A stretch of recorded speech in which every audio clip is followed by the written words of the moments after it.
let's get controversial. Don't look up. I I've seen this movie twice now, and I really I really enjoy this movie. Um, I was proven wrong off of I didn't think it would be that great, and I really enjoyed it. The first time I had more problems, and I think on the second time they were even resolved. Like I wasn't a fan of the editing the first time, like I still don't think it's great, but it worked better for me the second time. I think every performance is incredible. I think the way it critiques things by shoving I think it like beating you over the head with stuff and shoving it down your throat works because that's how everything is. So it's like it's critiquing us about the things in the way that the things critiquing us. Like I'm not gonna. I think you get my point, everybody out there. Like I think it's like it's very intentional. I don't think McKay is like unsensitive enough to where he like didn't know that he wasn't beating us over the head. Yeah.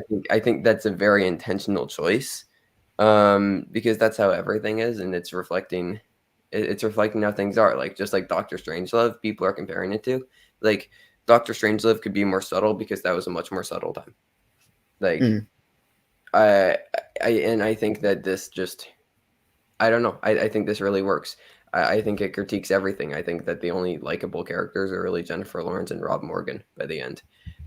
Because even disregarding some things that DiCaprio does with his marriage, I would even say like he kind of succumbed to like the corporate money making machine of like let's create a profit out of death.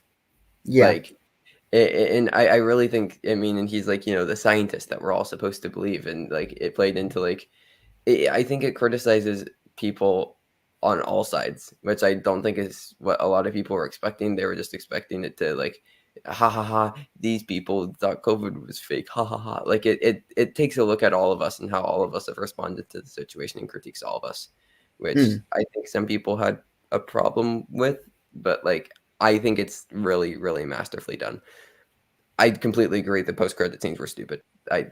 We didn't need them. Yeah. Like, I'm not gonna lie, I didn't even watch them. I'd heard they were stupid, so I thought I'm just gonna turn off at the credits. I don't need to watch them. I do know what happened. I know something to do with Jonah Hill, but I don't know the exact details, and I don't really care to be honest. The ending to me was so powerful. You don't need to add post-credit scenes. 100%. That's why the post-credit scenes were awful. Like the ending is incredibly powerful.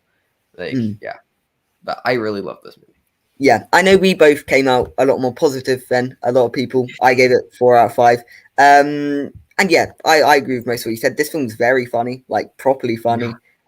At some points, it's also a lot more popular than I was expecting it to be. Not in terms of reviews, but in terms of how many people are watching it. Which it's number one. It passed Spider-Man. Exactly.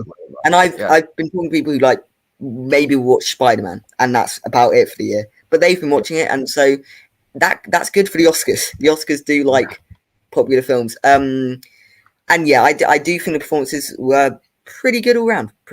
I do think there are some odd ones there. I don't think Timothée Chalamet was great. Timmy can do no wrong. Timmy can do no wrong.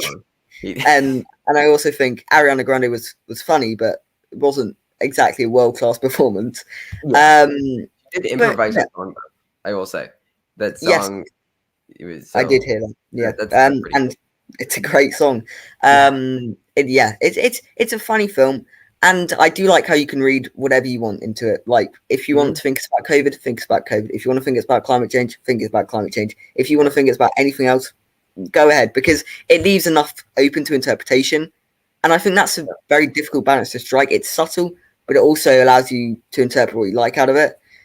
Also, it's not subtle, I meant to say. But so yeah, I had, and it's a fun movie. Like that's all you can really ask out of this, and it's a fun movie. You have a blast watching it. I don't see where the criticisms are coming from. In all honesty, like I think that this film's gonna be really timeless. Honestly, like we're gonna see something like Belfast or The Power of the Dog win Best Picture, but I think 10 years from now we'll look back and like one of the films we'll remember the most will be Don't Look Up. I don't think we'll remember Belfast that much past this year, even if it does win Best Picture. Just like we don't remember like, The Artist. Mark Rylance. I just want to mention Mark Rylance. Brilliant. Yeah, amazing. Like that's like the performance that people are criticizing the most, saying that he was awful. but like I thought that he was maybe the best performance of the movie. He was absolutely amazing. So I really like this movie. All right, let's move on to something else so people stop yelling at us.